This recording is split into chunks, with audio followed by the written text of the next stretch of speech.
Hello student, ये NCERT का काफी इंपॉर्टेंट क्वेश्चन है पैरेललोग्राम से, ठीक है ना।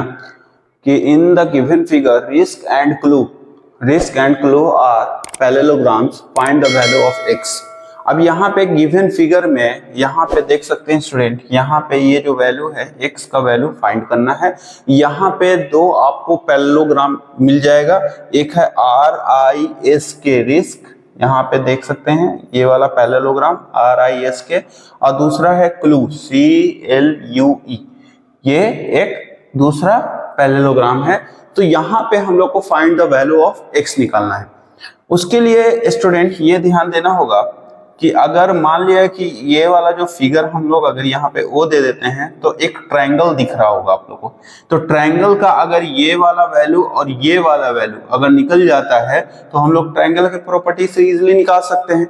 अब यहाँ पे देख सकते हैं कि जो रिस्क वाला जो पैरेललोग्राम है, तो ये वाले अगर हम लोग पैरेललोग्राम में चलेंगे तो पैरेललोग्राम की एक प्रॉपर्टी होती है कि जो एडजेसेंट एंगल होता है उसका सम होता है 180 डिग्री, ठीक है ना।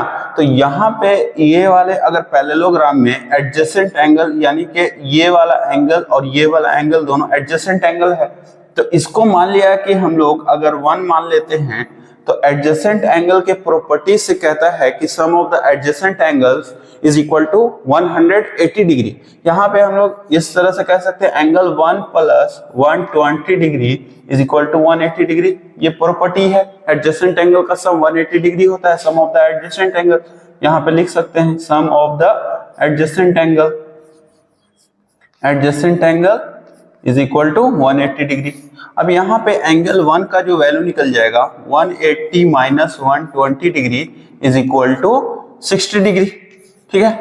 तो यहां से निकल गया 60 डिग्री, ये वाला वैल्यू निकल गया 60 डिग्री का। अब यहाँ पे इसको मान लेते हैं एंगल 2।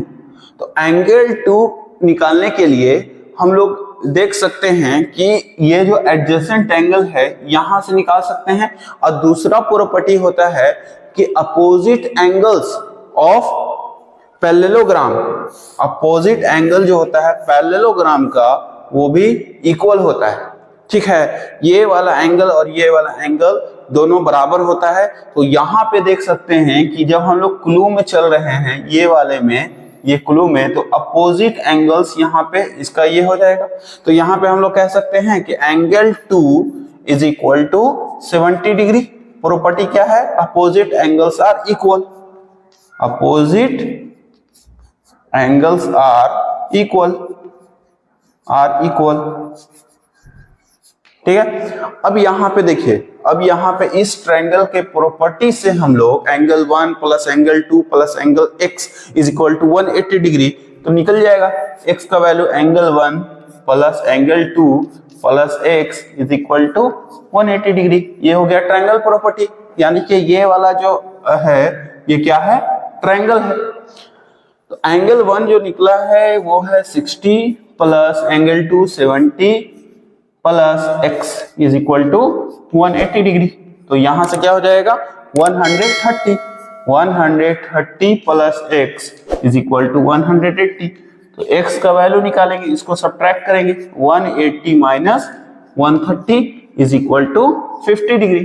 तो यहाँ पे x का जो वैल्यू निकल के आ जाएगा वो होगा 50 डिग्री के बराबर। यही पूछ रहा है कि बताइए कि find the value of x।